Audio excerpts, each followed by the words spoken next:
Piers Morgan knows exactly what he's doing, having all these Democrat panelists on all at one time to be at each other's throats after the results of the 2024 election. They all have different reasons for why they think Kamala Harris lost, but we all know it's just because she sucked. But before we get into that, make sure that you subscribe to Resist the Mainstream to ensure that these videos will keep coming onto your feed and that it'll go out to even more people just by hitting that subscribe button. So thank you so much for doing that, and let's get into this video. Yeah, I totally agree with you. I'm sorry, but I totally disagree with Juan and Professor Lichtman. Don't blame the voters. I think, look, we could get into this discussion, but Juan, I think you're blaming the voters. I think that's a terrible idea. And look, I debated Professor Lichtman before. I told him his theories about the keys were absurd. I was right. He was wrong. I said he'd lose his keys. No, you were not right, and I was not wrong. And that's a cheap shot, and I won't stand for it. Who won, brother? You should not be taking cheap shots at me. Who won? You make your you point, live make your in point. a total Don't make it world of personal. denial. I read your own followers' comments, and they all trashed you, every one of them, and supported me. Yeah, so right, with right. Your personal attack. Even if that's true, you were wrong because Kamala Harris lost.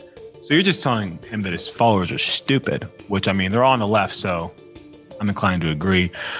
But anyways, Cenk Uygur, on a side note, Cenk Uygur is actually trying to work with Elon Musk, talking about the Department of Government Efficiency and maybe switching some things up. So maybe he'll go MAGA. Who knows? But yeah, that's not a flex that you were wrong and his followers were with you. But anyways, let's continue. Come find out again. Make whatever point you want. Yeah. Don't make it personal. You don't know anything.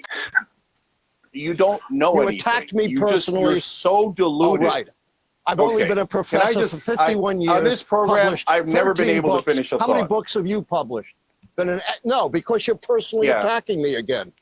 Say whatever you want, but I'm not going to stand for brother, you got it wrong. Say you were whatever preposterously and stupidly wrong. So, okay, all right. Can I just finish a goddamn thought? Ever on this show? No. Don't call me stupid. Yeah, I get it. I mean, obviously, no one likes being, throwing insults at them. But like, he's very sure of himself and like he holds himself to a higher standard than I feel like is needed. This Lichtman guy, and I mean, so does Cenk. But like, it's just, the pissy mess they're having is hilarious. Don't call me stupid. I wrote 51 books. Blah blah blah. And you're wrong. That's what he's like. And you're wrong. And you're still wrong. No matter how much you've done. No matter your accolades. You were wrong. Not if you're personally. I admitted I was wrong. I don't need you to call me stupid. Okay. I'll just say it's great to see you Democrats all getting along so well. It's lovely to see a post-election harmony as you all come together again. Hey, Alan, hey, Alan, you deserve a tall glass of shut-up juice. Up for a second.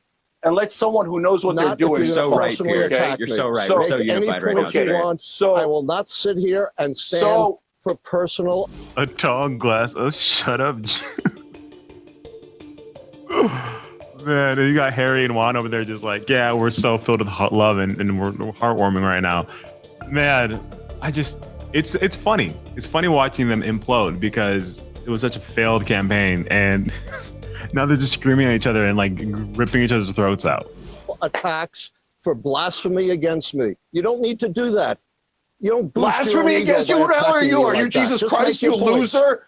Okay, can I just give the correct answer for once? Okay, here we go. So guys, you're blaming disinformation. There was disinformation. There was the cats and the dogs nonsense. The points you're making about undocumented immigrants, I agree with, Alan, okay?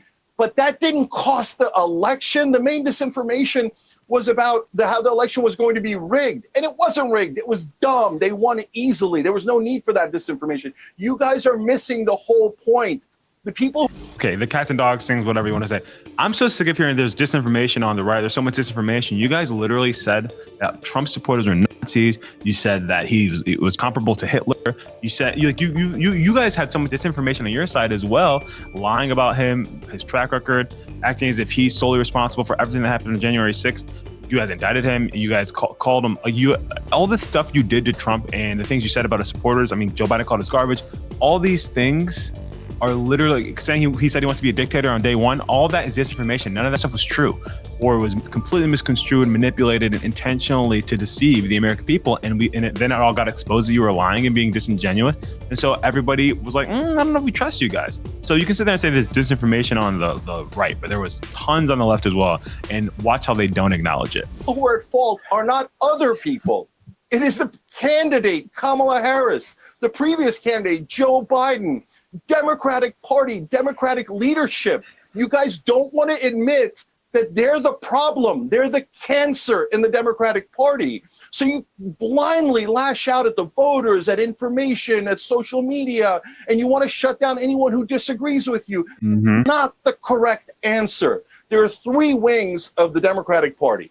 There's the establishment wing that the great majority, almost everyone on television supports and kisses the ass of and does propaganda for. That wing has led to disaster. They lost to Donald Trump twice, nearly lost to him 3 times. And then the other wing is called the progressive wing, but those are two different sets of people. In the progressive, so-called progressive wing, what you have is the identitarian left, the people who do what the right wing would call woke politics and identity politics, and that is disastrous. That's what the trans ad was at the end, and it cost us. The most popular part of the Democratic Party is the populist left. That is the Bernie Sanders 2016 campaign. That part says, let's do super popular economic proposals like paid family leave, higher minimum wage, universal health care, public option. Let's do all of these things. And the establishment goes, no, our corporations don't want that. Our donors don't want that. So we'll just do identity politics. And maybe identity politics will unite the left. But it didn't. Identity politics led to disaster. It was a poison within the Democratic Party, used ironically by the establishment Democrats because they didn't want to talk about popular proposals that we have because their donors hate those proposals. And he's not wrong. It's so true that the focus on identity politics, just sit there. Like, I mean, Kamala Harris, every single time something came out, or like there was some sort of statistic or something that's showing that Trump is doing well here, or whatever, you know, Puerto Rico joke. This is what I'm going to do for Puerto Ricans. This is what I'm going to do for blacks. This is what I'm going to do for women. I'm fighting for you, woman. I'm going to let you kill your baby. Like all that stuff, thinking that was the key to success. So solely focusing on all these identity politics, all these issues that don't affect all of Americans, talking about the transgenderism, like she said this thing about prison inmates being able to get like gender transitions like while in prison, and then being able to obviously like grown men being able to go in women's prisons.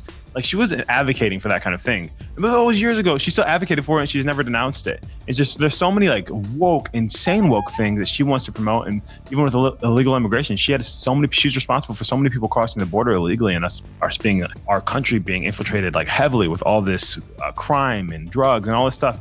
And it's just like, she didn't acknowledge it, she did not take responsibility for it. She would solely focus on all the issues that didn't matter to the American people. And so we're like, okay, we'll go the other way. I mean, I was always going to be on the right, but like people that were like in the middle, that were unsure, they're like the ones that even did give her a chance because, okay, like obviously I'm under she's in this current administration and that sucks, but like maybe it was just Joe's fault and she'll do better. They came to the realization that no, she's going to be just as worse or just as bad, if not worse. And so that is why you have the results of the 2024 election. And it's so funny watching these Democrats try and figure it out, but they still haven't. They're almost there. I think Cenk is probably the closest, but it has been a wild ride and it's been a wonderful time. So anyways, let me know what you guys think about this video in the comments. And make sure that you're liking, sharing, engaging with all this stuff to keep this stuff pushed in the algorithm so you can get some more of this amazing content. And we'll see you guys next time. Peace.